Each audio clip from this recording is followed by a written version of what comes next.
Conosco. Nós estamos nesta série de mensagens, falando um pouquinho, vou ajeitar, gente, eu tenho às vezes um toque um pouco,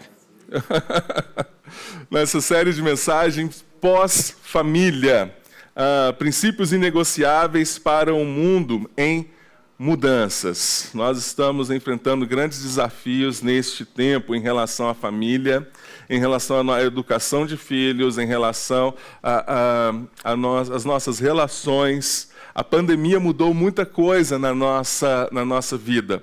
Muitos casais que passavam, às vezes, um pouco tempo junto, agora passam muito tempo junto por conta dessa mudança de trabalho. E a gente viu na semana passada como que esse cenário tem sido desafiador, mas nós aprendemos com a palavra de Deus a respeito do princípio da aliança conjugal.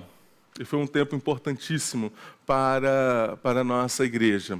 Eu comecei falando nessa série que o objetivo dessa série não é gerar culpa. Confesso que talvez essa série a respeito de família vai ser uma das séries mais duras entre o ano passado e este ano. No ano passado nós tivemos uma série de mensagens, Refeição em Família, e foi uma série tão bacana quanto o momento de refeição em família, onde a gente usufruiu da palavra de Deus, ouvimos da palavra de Deus e o papel de cada um no lar. Mas esta série de mensagens, nós precisamos trazer algumas verdades, algumas coisas que talvez vão incomodar as nossas vidas, mas o objetivo não é gerar culpa, mas é pedir para que o Senhor fale aos nossos corações. No início dessa semana, no discipulado de homens, a gente conversou um pouco e alguns homens perguntaram para mim, pastor, como que a gente faz em relação a esse cenário que nós estamos vivendo? E há pouco tempo atrás, nós vimos, se você viu, uma propaganda de uma grande rede de fast food a respeito de alguns movimentos, alguns novos movimentos que nós temos aí em relação à sexualidade, e essa rede de fast food trazia algumas crianças ensinando a respeito deste movimento. Isso movimentou principalmente os cristãos inconformados com o que estava acontecendo, com o que esta rede apresentou em sua propaganda, o que eles estão fazendo com as nossas crianças. Mas o fato, queridos, é que nós começamos essa série com essa frase desse missiólogo, Ed Stetzer. A cultura contemporânea não tem mais como capelão o cristianismo. Não adianta a gente ficar esperando de uma loja, uma marca, uma rede de fast food, trazer princípios cristãos em suas propagandas. Ou esperar que a cultura colabore para que nós possamos educar os nossos filhos segundo a palavra de Deus. Isso não vai acontecer. E talvez alguns amigos perguntaram, você vai falar a respeito disso? Não, eu preciso voltar um pouco antes na história para a gente entender o que aconteceu. Se eu fosse voltar toda a história e fazer uma grande narrativa bíblica ou sociológica, eu voltaria em Gênesis 3. O grande problema, o pecado. Mas deixa eu voltar assim, um pouco mais próximo a nós, no século XVIII, o Iluminismo. Algo que marcou a história, o rompimento da razão do homem com Deus. O homem no centro do mundo. A razão, o intelecto no centro de todas as coisas. Como que se seguir a Deus não fosse uma mente pensante.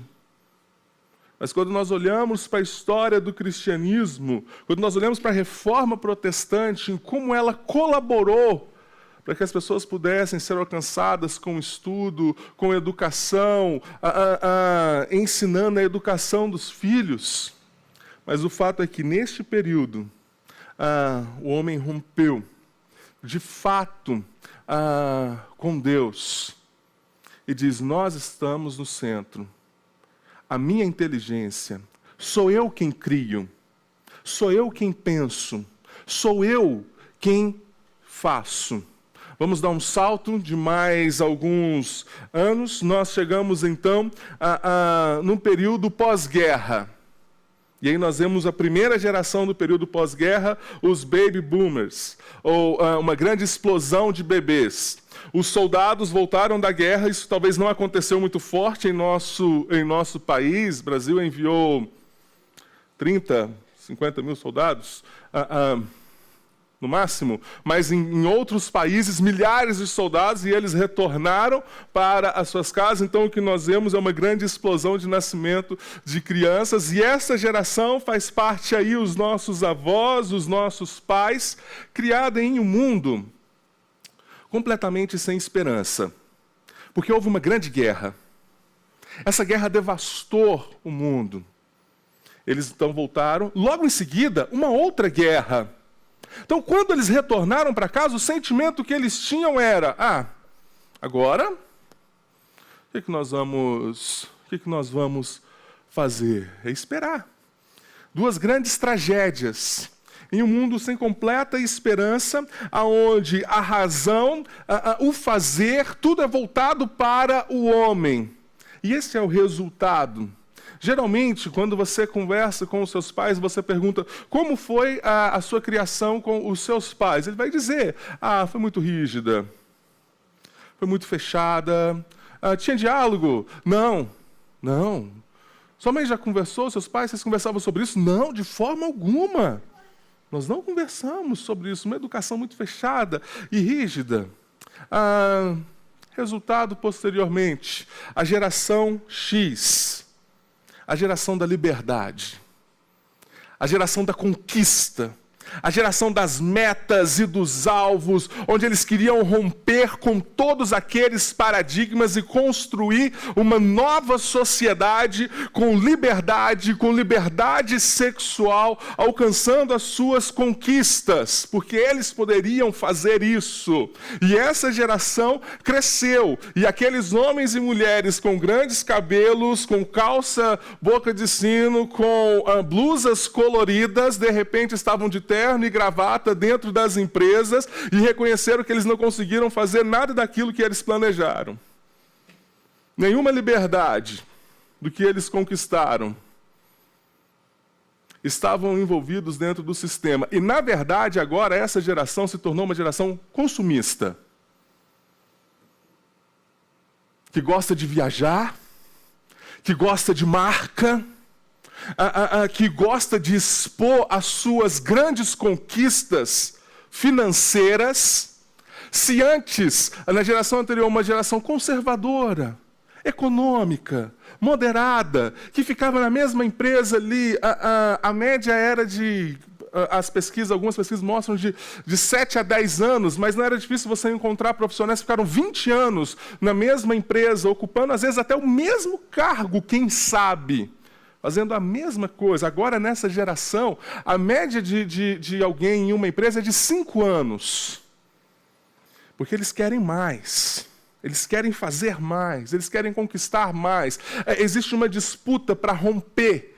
Porque, na verdade, eles foram criados em um tempo de grandes mudanças, onde houve uma grande evolução econômica, uma grande evolução na tecnologia, e isso fez com que muitos nessa geração se tornem pessoas inseguras diante de tantas mudanças. Então não é difícil dentro de uma empresa, quando alguém dessa geração é confrontado, e ele dizer: não, meu chefe, ele tem inveja de mim, ele está com medo, eu vou pegar o cargo dele, ele olha para mim e olha, é dessa forma. E aí nós temos a segunda geração, a minha geração, os milênios, ou a geração Y, aqueles que foram criados, que quando entenderam o mundo, já estavam com um celular na mão. Na verdade, com um computador. Um PC 762 ou não? 236, mais ou menos. 166. Jogando aquele joguinho do príncipe lá no DOS. jogando ali aquele joguinho da... Eu lembro quando chegou o primeiro Super Nintendo, estávamos na casa da minha avó em Ribeirão Preto, em 1994, Breno, mais ou menos, 93, que a gente ganhou o primeiro Super Nintendo. O primeiro Super Nintendo, Mario Bros. Nossa, gente, que fantástico, 16 bits na tela, era algo maravilhoso.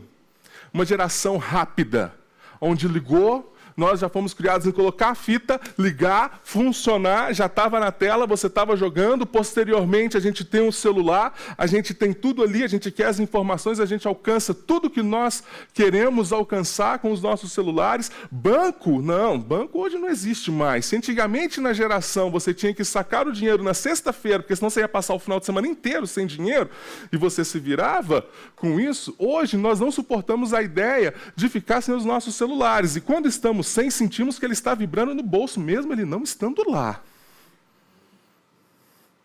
E quando você sai de casa sem um celular, parece que você está nu. Parece que alguma coisa falta. Você olha assim, parece que você não tem nada. Parece que você está assim, completamente incapaz diante do mundo. Junta tudo isso, queridos, com o distanciamento de Deus, uma geração cada vez mais veloz, uma geração cada vez mais envolvida nessa onde são cada vez mais capazes de fazer e criar. Nós temos a geração do individualismo. Essa geração hoje são os pais. Sou eu aqui. Mas sabe, uma geração que busca alegria e felicidade. E que foi ensinado que você tem que buscar isso mesmo. Você tem que ser feliz. Você merece ser feliz. E sabe de uma coisa? Sabe o que falta em nossas vidas? Filhos, porque filhos podem trazer a alegria. Filhos é a alegria do casal. E aí quando nós olhamos, lá em 2012, uma matéria da revista Época que diz: Filhos e a felicidade. As crianças deveriam tornar a vida dos casais mais felizes, porque nem sempre é assim. E a reportagem diz: a paternidade, que deveria ser o momento mais feliz da vida de casais, de acordo com tudo que aprendemos, na verdade, nem sempre é assim. Ou melhor, não é nada disso. Para boa parte dos pais e, sobretudo, das mães, filhos pequenos são sinônimo de cansaço, estresse, isolamento social e até um certo grau de infelicidade. Por quê? Onde na palavra de Deus nós encontramos que filho traz felicidade? Onde nós aprendemos que filhos é aquilo que vai trazer alegria para o nosso coração, se não numa cultura hedonista, onde tudo que nós fazemos é para isso.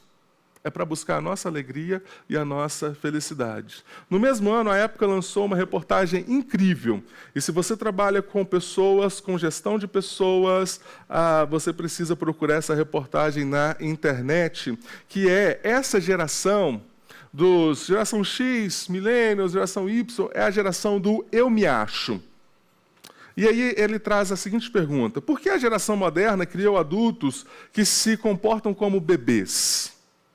A reportagem diz: a preocupação de empresas do mundo inteiro é a existência de adolescentes e jovens adultos que têm uma percepção totalmente irrealista de si mesmo e de seus talentos. Esses jovens cresceram ouvindo de seus pais e professores que tudo o que faziam era especial e desenvolveram uma autoestima tão exagerada que não conseguem lidar com as frustrações do mundo real. Essa é a geração de que não critique. Não. Elogie por tudo, pelas coisas mais simples. Elogie porque cumpriu uma responsabilidade. Elogie, elogie, elogie. Palavras de estímulo, palavras de estímulo, palavras de estímulos. E aí, de repente, esse jovem se encontra no mercado de trabalho. E aí ele chega no chefe dele e ele não recebe o elogio. A primeira crítica na vida dele: acabou. O que é que eu vou fazer?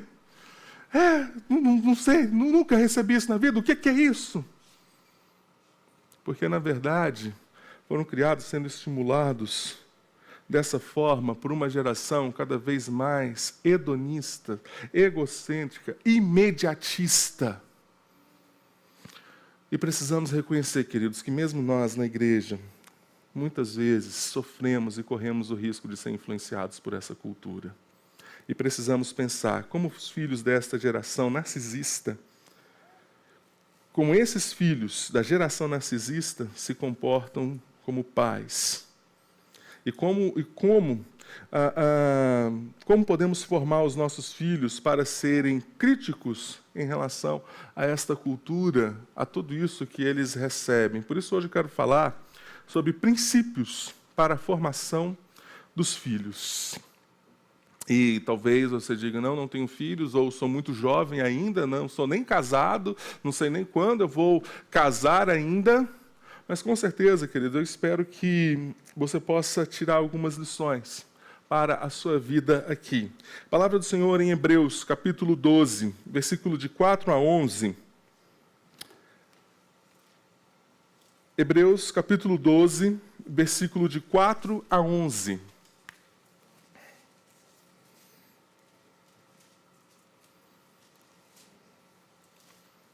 Mantenha o seu texto, mesmo com o texto projetado, mantenha o seu texto bíblico aberto aí com você.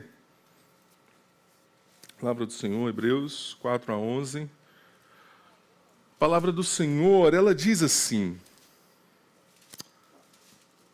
Alguns irmãos. Na luta contra o pecado, vocês ainda não resistiram até ao ponto de derramar o próprio sangue. Vocês se esqueceram da palavra de ânimo que ele lhes dirige como a filhos. Meu filho, não despreze a disciplina do Senhor, nem se magoe com a sua repreensão, pois o Senhor disciplina quem ama e castiga todo aquele a quem aceita como filho. Suportem as dificuldades, recebendo-as como disciplina. Deus os trata como filhos. Ora, qual filho que não é disciplinado por seu pai? Se vocês não são disciplinados, a disciplina é para todos os filhos, então vocês não são filhos legítimos, mas sim ilegítimos. Além disso, tínhamos pais humanos que nos disciplinavam e nós os respeitávamos. Quanto mais devemos submeter-nos ao Pai dos Espíritos, para assim vivermos. Nossos pais nos disciplinavam por curto período, segundo lhes parecia melhor, mas Deus nos disciplina para o nosso bem, para que participemos da sua santidade. Nenhuma disciplina parece ser motivo de alegria no momento, mas sim de tristeza. Mais tarde, porém, produz fruto de justiça, paz para aqueles que por ela foram exercitados. Senhor, obrigado por sua palavra, Pai. Estamos diante dela com os nossos corações cheios de temor, ó Deus. Pedimos, ó Pai, que o Senhor fale aos nossos corações. Ensine as nossas vidas, no nome de Jesus. Amém. O livro de Hebreus, nós não sabemos quem foi o autor. Existem muitas discussões, mas o que, na verdade, no final das contas, não importa, assim, tanto a respeito do seu autor, mas sim o contexto que ele foi escrito. Um contexto de perseguição. Esses judeus, este povo, o povo hebreu, estava sendo perseguido. Perseguido também pelos seus compatriotas, perseguido pelo sistema. Esses homens perdiam tudo por causa do evangelho de Cristo Jesus. Perdiam a sua família, perdiam a sua casa. Se você se convertia ao cristianismo e a sua família, não, você perdia toda a sua herança. Você não ia ter direito à herança dos seus pais. Esse povo estava sofrendo muito por conta disso tudo. E algum deles pensavam assim, o que é que tem fazer um sacrifício de animal para obter o perdão? A gente faz isso e a gente vai ficar mais bonito na foto diante do nosso povo. E aí eles vão nos aceitar melhor. Então, vamos aliviar um pouco as coisas, vai? A gente entende, nós entendemos que somos salvos por Cristo Jesus, pelo sacrifício dele, nós sabemos disso. Mas vamos manter algumas práticas, vamos voltar um pouco. A gente foi muito além, a gente deu um passo muito grande. Vamos voltar um pouco. Vamos manter algumas práticas ali. Isso não vai mudar nada na nossa fé. A gente vai manter algumas práticas, vai ficar bem com o povo, vai ficar bem com Deus e está tudo certo. Aí vem o autor de Hebreus, escrevendo para eles, encorajando eles a viverem uma fé somente em Cristo Jesus, encorajando estes a viverem por Cristo e para Cristo. E o que o livro de Hebreus vai fazer é trazer uma palavra de exortação e uma palavra de encorajamento para que esse povo possa ser conduzido a uma maturidade espiritual, a um relacionamento maduro com Deus. E no texto que nós lemos, o Senhor ele fala a respeito de disciplina. E eu quero olhar para como Deus trata os seus filhos. E desses princípios nós vamos aprender e tirar os princípios de como devemos educar os nossos filhos. E quando nós olhamos para este mundo, onde rompeu com Deus, onde o referencial não é mais Deus, nós precisamos voltar a nossa vida, a nossa família, para este referencial. Para o referencial da palavra de Deus, para o referencial do Pai eterno. E o primeiro princípio que eu aprendo quando eu olho para esse texto é que Deus não cria seus filhos em uma zona de conforto. Veja o versículo 5. Na luta contra o pecado, vocês ainda não resistiram até o ponto de dar ao próprio sangue. Não é um sinal de amor deixar que o seu filho faça o que ele quer, quando ele quer, da forma que ele quer. Não é desta forma. Quando nós olhamos para a cultura romana, para a figura de um treinador, de alguém que ensinava o atleta, ou para a cultura grega, na verdade, este homem não era um homem que, em seus momentos com os seus discípulos, eram momentos somente de grandes risadas. Mas era um homem que treinava os seus atletas, que convidava os seus atletas ao esforço, que tiravam aqueles homens da zona de conforto para que eles pudessem ser melhores, para que eles pudessem atingir os seus objetivos. E aí, quando nós olhamos para o contexto deste capítulo, no versículo 1 e no versículo 3, nós encontramos um pouco deste texto, deste contexto. Portanto, também nós, uma vez que estamos rodeados por tão grande nuvem de testemunhas, livremos-nos de tudo que nos atrapalha e do pecado que nos envolve e corramos com perseverança a corrida que nos está proposta. No versículo 2, nós vamos ter um convite para que possamos olhar para o exemplo de Cristo Jesus, o autor e consumador da nossa fé. Nesta carreira, nesta vida, é deixar tudo aquilo que representa a nossa zona de conforto, o pecado, aquilo que nos atrapalha, e correr com perseverança. Correr aqui, ele não está. A ideia desta corrida não é uma corrida curta de 100, de 200 metros, mas é uma grande maratona. E uma grande maratona você precisa de resistência, você precisa de preparo, você precisa conseguir se adaptar aos diversos cenários desta corrida até ao grande objetivo, até a reta final, Para isso nós precisamos deixar algumas coisas. E o versículo 3: pensem bem naquele que suportou tal oposição dos pecados contra si mesmo, para que vocês não cansem nem desanimem. Criar os nossos filhos em uma zona de conforto, depois é ter filhos desanimados. Porque foram criados somente com um conforto, dando tudo o que pode, na hora que pode, do jeito que quer.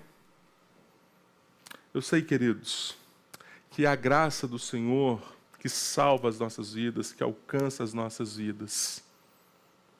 Mas nós, pais, somos instrumentos de Deus para ensinar os nossos filhos um bom caminho. E quando nós olhamos para esse texto, nós vemos como Deus trata os seus filhos. E veja o que ele vai dizer: nessa luta que vocês estão passando, nesta dificuldade que vocês estão passando, vocês ainda não chegaram no limite de vocês. Vocês ainda não chegaram ao ponto que vocês estão assim dispostos a dar o sangue. Esse sofrimento de vocês ainda não é o limite. Nós precisamos separar o que é zona de conforto e quais são os limites. Qual é o limite? Deus não vai exigir das nossas vidas nada daquilo que não possamos entregar. Deus não vai exigir das nossas vidas algo que vai causar uma ferida profunda em nossos corações. E quando nós olhamos para a palavra de Deus, nós vemos essa promessa, quando Paulo diz: não sobreveio a vocês tentação que não fosse comum aos homens. E Deus é fiel. Ele não permitirá que vocês sejam tentados além do que podem suportar. Mas Deus não cria os seus filhos em uma zona de conforto. Mas Deus, Ele treina e Ele ensina os seus filhos para que cumpram um propósito. O bom propósito. E nós entendemos que todas as coisas cooperam para aqueles que amam a Deus segundo o seu propósito, para que possamos ser cada vez mais parecidos com Cristo, para a sua honra e para a sua glória. E Deus vai fazer de tudo para que você possa viver para a glória dEle. O texto ele vai dizer que Deus usa a disciplina, os momentos difíceis, a perseguição que Ele estava passando, este povo, para ensinar este povo. Nem toda dificuldade, nem toda luta vai ser sinal de disciplina de Deus. Mas Deus ele pode fazer isso. E Ele faz muitas vezes, para que possamos ser aperfeiçoados. Mas sabe, queridos, quantas vezes, quando nós olhamos para a educação atual de filhos, nós somos levados a criar os nossos filhos numa zona de conforto. Sabe o que é isso? Quando o pai chega para o filho e fala assim: olha, leva o seu tênis para o quarto, arruma a sua cama, hoje você não vai sair para este lugar. Vai lá, faz isso em casa. Aí chegou o pai ou a mãe e fala: bem, tadinho do menino. Ele passou o dia inteiro no shopping hoje, ele foi no cinema, ele foi no McDonald's, ele ficou com os amigos dele o dia inteiro, ele foi no cursinho, ele foi na aula de inglês, ele foi na natação, ele fez musculação, ele voltou para casa, ele está cansado, tadinho. Não pede as coisas para ele. O que ele vai fazer? Ele já fez um monte de coisas hoje no dia. Vamos fazer o seguinte: outra pessoa vai fazer para ele. É permitir, ou você fazer pelos seus filhos aquilo que ele poderia fazer. É permitir que outros façam ou tenham a obrigação de fazer pelos seus filhos aquilo que ele poderia fazer. E não exercitamos isso. Mas nós não devemos romper os limites. Porque aí nós vamos causar o que Paulo diz: Paulo, não irritem, pois não irritem seus filhos. Não exijam deles aquilo que eles não podem dar. Não exijam deles aquilo que vai causar dor, aquilo que vai causar marcas em seus corações e feridas profundas em sua vida. Não exigem deles aquilo que vai distanciar eles de Deus. Precisamos entender, queridos, e fazer ter esse entendimento. E aí, a continuação do texto vai dizer: vocês se esqueceram da palavra de ânimo, que lhes dirige como a filhos. Ânimo aqui é exortação, e na palavra no original é paráclesis, que vem do contexto de parácletos, que parácletos é o consolador, que é usado justamente lá para falar sobre o Espírito Santo de Deus, quando Jesus diz que enviará o Consolador.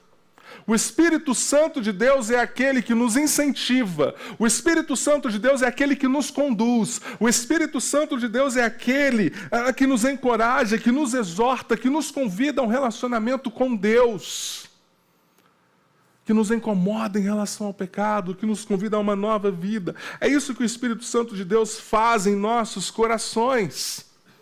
O Paráclitos, ele faz essas parácleses de incentivar, de encorajar. E quando nós olhamos, queridos, para este princípio, quando nós olhamos para Deuteronômio, capítulo 6, quem deve ser o Paráclitos dos filhos? Os pais. Deuteronômio 6 vai dizer: continue a ensinar, encuquem neles a palavra de Deus, é encucar, é falar, fala de manhã, fala de tarde, fala de noite, não desista de ensinar, até o ponto que muitas mães vão chegar em casa e dizer assim: eu deveria ter nascido muda.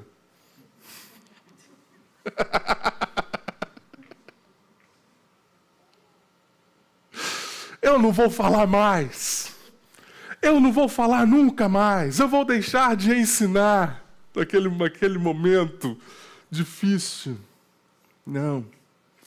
É ensinar. É falar. É voltar a falar. O Espírito Santo de Deus em nossas vidas, nós ouvimos a palavra dele, ele traz entendimento, isso traz arrependimento, mas muitas vezes nós voltamos a pecar de novo, o Espírito Santo de Deus volta a nos incomodar novamente, nos conduz para o bom caminho. Precisamos ser paráclitos na vida de nossos filhos, de ensinar, voltar a falar, voltar a exortar, e não abrir mão, e não desistir. Dizer: eu não dou conta, diante desta cultura, eu não dou conta de desafiar esta cultura. Deixa que ele vai aprender um dia. Um dia ele aprende. Um dia ele vai saber. Não deixe de ensinar, porque não é isso que Deus faz com as nossas vidas. Deus não deixa de ensinar as nossas vidas todos os dias. Não deixem de ensinar os filhos. Segundo ponto, segundo princípio que eu aprendo com Deus, na paternidade de Deus. Deus faz uso da disciplina e da repreensão. Veja a partir do versículo 5. Meu filho, não despreze a disciplina do Senhor, nem se magoe com a sua repreensão. Pois o Senhor disciplina quem ama e castiga todo aquele a quem aceita como filhos. Por que Deus faz isso? Para a salvação, para a santificação, para que esses filhos possam ser aperfeiçoados por Deus, porque Ele ama os seus filhos. E veja, queridos, a palavra disciplina está muito ligada ao que eu falei anteriormente, a treino. Treino envolve falar, ensinar, exercitar e cobrar. Nesse processo, às vezes ele vai fazer um corpo mole. Aí nós precisamos repreender. Aí agora, essa palavrinha, ou a Bíblia vai ter que ser banida dos textos, ou esta palavra vai ter que ser tirada da Bíblia. E, sinceramente, quando eu preparava esta mensagem, ontem eu estava na reunião do sínodo, conversei com alguns pastores, eu brincava com eles. Não tem um jeitinho mais legal, não, de falar? Tem que ser essa palavra mesmo? É isso mesmo que o texto está dizendo? É dessa forma mesmo que o texto está falando? Mas não tem... Gente, como que vai fazer? E eu brinquei com alguns. Gente, se eu falo uma coisa dessa, isso cai na internet, a Bíblia vai ter que ser tirada de circulação. Mas é castigar. Essa é a palavra que o texto, ele está trazendo. É desenvolver meios, métodos para exercitar e trazer, tirar o seu filho da zona de conforto, trazer ele para o caminho certo. Mas sabe, queridos, o grande problema que acontece hoje, e aí você precisa ler um livro muito bacana, que é Pastoreando o Coração da Criança, do Ted Tripp. E ele vai dizer algo muito bacana. Qual é a natureza da necessidade mais básica da criança? Se acharmos que as crianças nascem eticamente, moralmente neutras, então não precisa de correção, precisam de direção. Não precisam de disciplina, precisam de instrução. Certamente os filhos precisam de instrução e direção. Sabe o que acontece, queridos?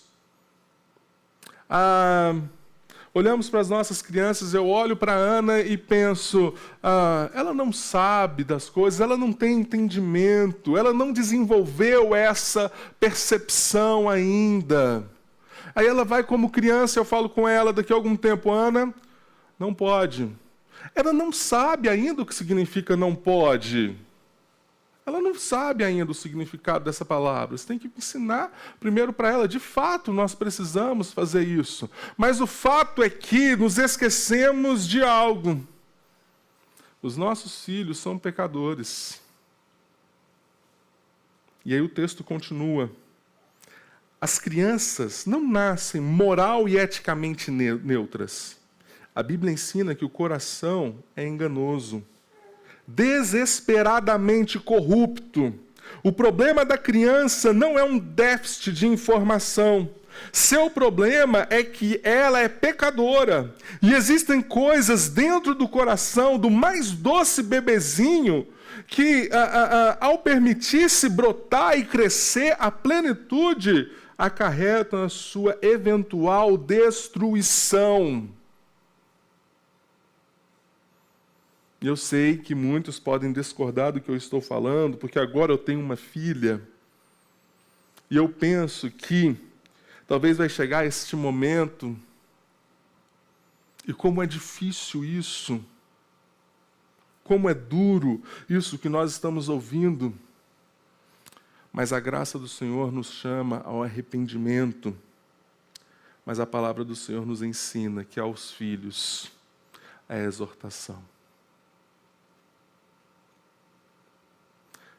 Que aos filhos é entender e separar, saber o que era o castigo. E eu não estou dizendo que você tem que espancar os seus filhos.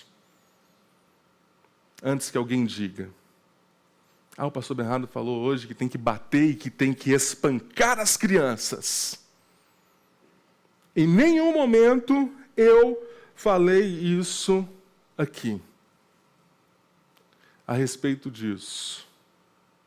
E aí, deixa eu seguir e você vai me entender melhor. Sabe o que motiva a disciplina? É o amor. Porque aí no versículo 7 ao versículo 9 vai dizer que Deus disciplina aos seus filhos, que Deus cuida dos seus filhos e às vezes de forma dura. E ele vai dizer, suportem as dificuldades recebendo como disciplina, como cuidado de Deus.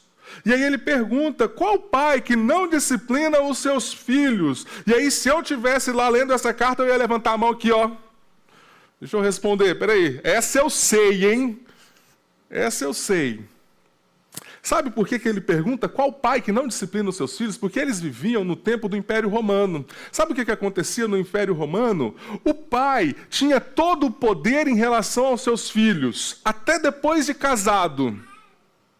O pai tinha total poder sobre a vida dos filhos. Só que, por causa do pecado e da cultura que eles viviam, o pai era como se fosse um proprietário do seu filho. E a coisa não era tão bonita assim.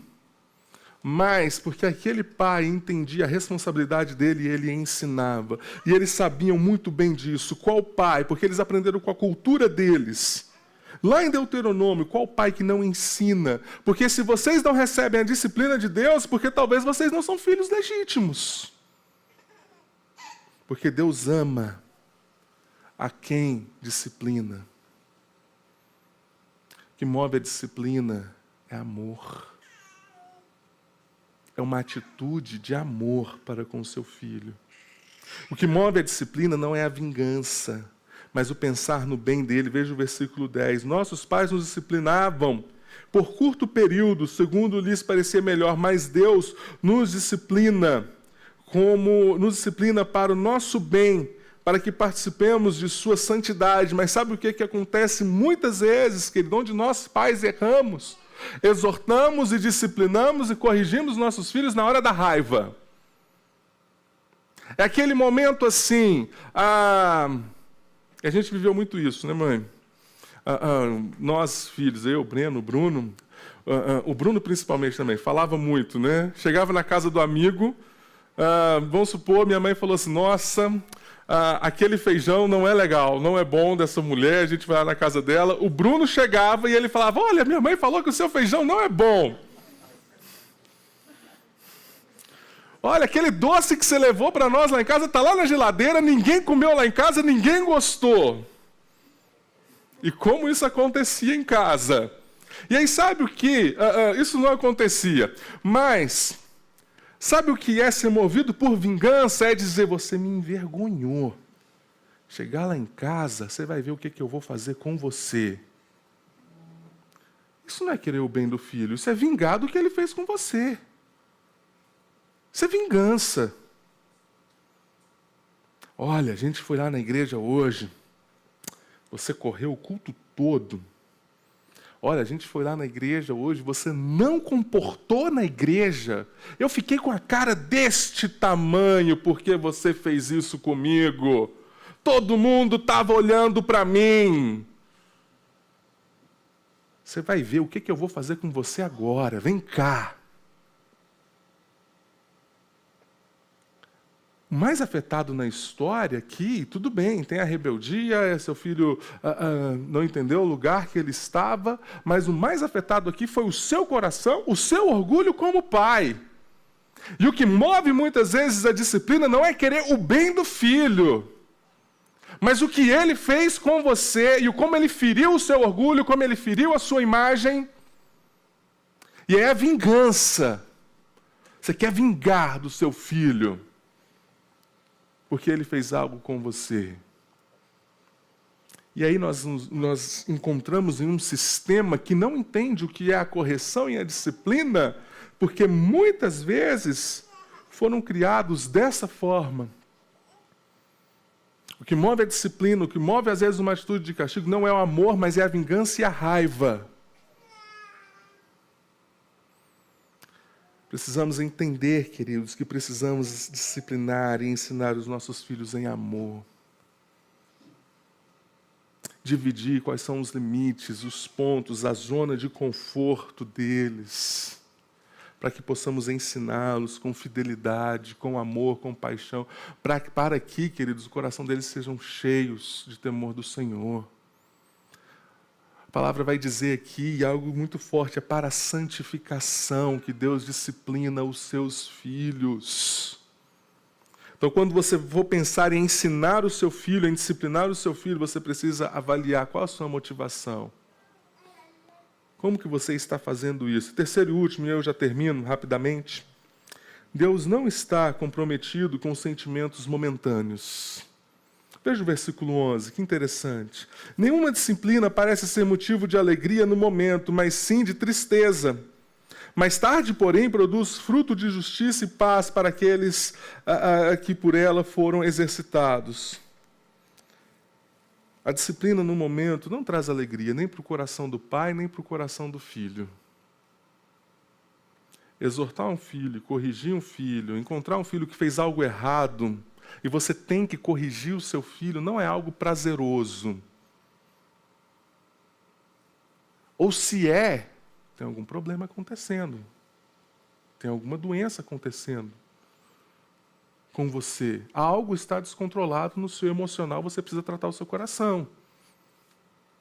Mas não traz prazer. Mas sabe o que acontece hoje? Muitas vezes, filhos narcisistas são pais de narcisistas. Na geração individualista, eu penso, eu vou corrigir o meu filho, eu vou ficar tão mal. Ah, Bernardo, eu vou ficar tão mal de ter que corrigir meu filho, exortar meu filho. Tadinho dele. Ah, eu fui muito dura com meu filho. Ai, sabe por quê? Nos preocupamos mais com os nossos sentimentos do que com a educação dos nossos filhos. Nos preocupamos mais o que eu vou sentir no meu coração ao disciplinar o meu filho do que o amor que eu tenho por ele e o que aquilo pode produzir na vida dele. Porque muitas vezes eu estou mais preocupado com o que eu sinto, com o que eu gosto, do que ensinar o meu filho. Bernardo, isso tem como acontecer? Tem. Tem. Deixam de ensinar porque vivem em um mundo individualista. E os filhos ainda não foi suficiente para ensinar o que é compartilhar. Se o casamento nos ensina isso, ter filhos é quase com uma pós-graduação, um mestrado e um doutorado a respeito disso. Mas alguns é mais difícil de aprender. Tem um psicólogo, eu não vou saber o sobrenome dele, mas provavelmente muitos já viram um videozinho dele que é muito legal. Um psicólogo nordestino. Ele tem um sotaque bem nordestino, bem legal. E ele, não sei se ele é cristão, não sei, porque eu só vi esse videozinho dele, mas é um videozinho de uma verdade muito profunda que ele fala. Rossandro Clint, e ele fala algo muito bacana. Depois de contar uma história, procure depois o nome dele na internet, você vai ver vários vídeos. Ele diz assim que quando ele era adolescente, ele chegou para a mãe dele e falou para a mãe dele: mãe, eu não te amo mais. Ou mamãe, eu te odeio. Eu não te amo. E a mãe dele olha para ele e fala assim: tudo bem, meu filho, não preciso do seu amor, preciso do seu respeito. Tudo jóia. Não é isso que eu preciso agora de você. E ele conta que um dia a mãe dele falou para ele: você não vai sair, você não vai em tal lugar. E o filho dele olha para a mãe e diz assim: falta 2 anos. Você vai ver quando eu fizer 18 anos. Aí eu olhei para minha mãe e lembrei de várias cenas aqui agora, viu, gente? Lembro de várias cenas. Ela me conhece muito bem. Ela sabe do que eu estou falando. A mãe dele respondeu, e para não dizer a minha também, não vai mudar nada. Enquanto estiver aqui dentro de casa, a coisa funciona dessa forma. E ele termina o seu vídeo dizendo: a geração passada nunca se preocupou em ser amada, mas jamais deixou de se fazer ser respeitada. Com isso, obtiveram o respeito e o amor. E esse psicólogo, depois, ele vai dizer que alguns anos depois, estava no curso de psicologia, falando sobre sentimentos mais nobres, e ele vai dizer que o amor, que o respeito precede o amor. Ninguém pode ser amado se antes não for respeitado.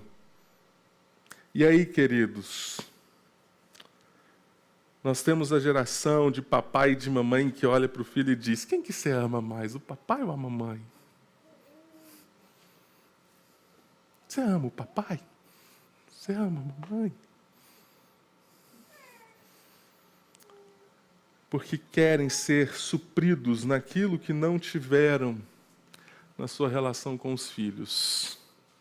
E se o filho diz: eu não te amo, e se o filho diz: eu vou fazer isso, eu vou fazer aquilo, olha, você para mim, acabou.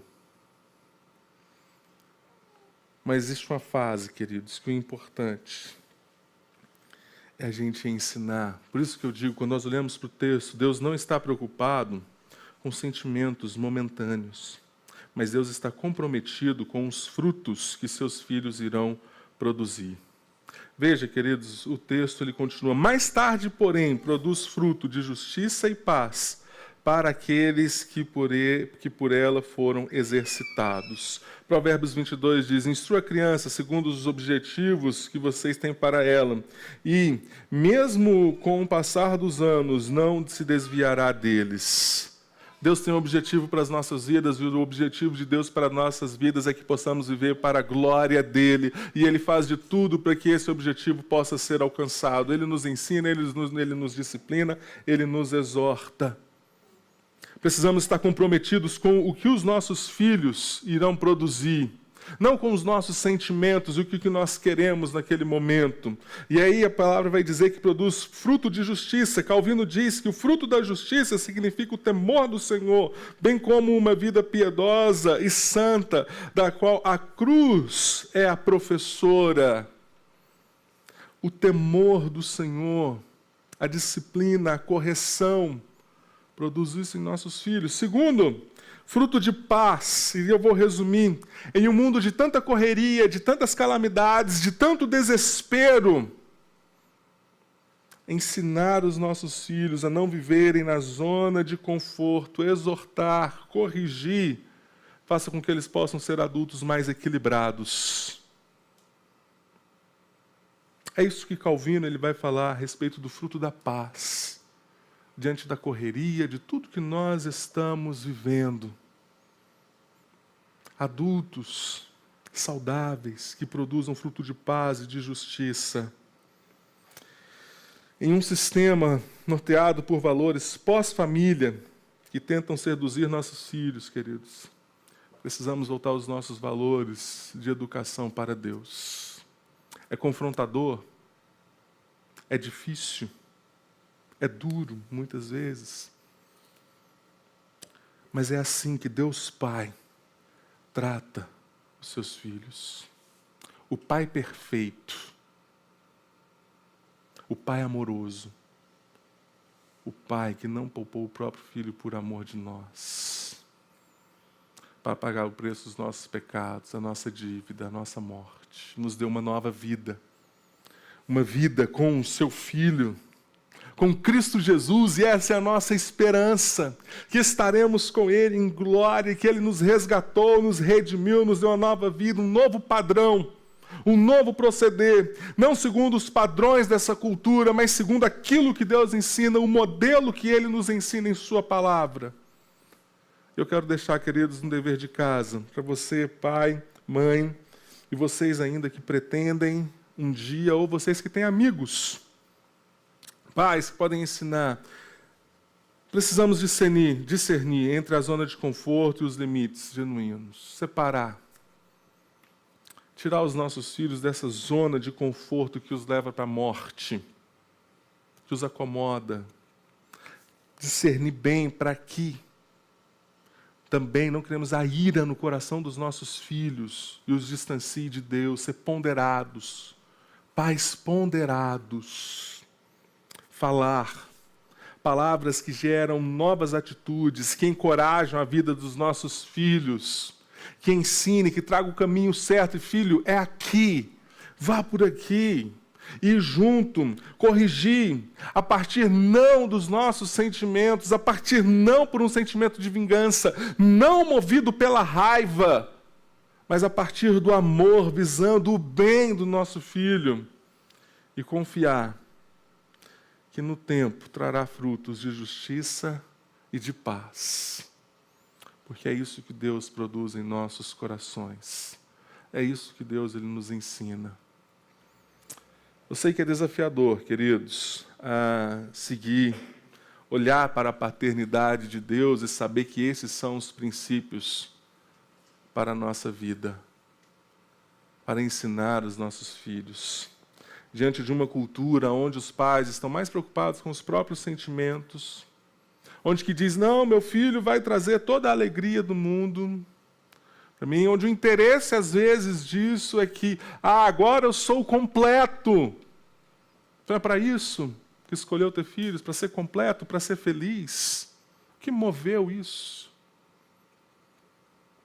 Todas as escolhas são movidas em torno desse individualismo, muitas vezes, nesta cultura, mas que possamos entender que Deus está nos ensinando a compartilhar, nos ensinando a respeito do seu amor, da sua graça, da sua misericórdia, em como podemos ser pais, como podemos ser mães melhores, aprendendo com o Senhor. Que você possa, querido, seu coração está cheio de temor, segundo esses padrões, segundo aquilo que a palavra de Deus nos ensinou. Vamos fechar os nossos olhos, nós vamos orar.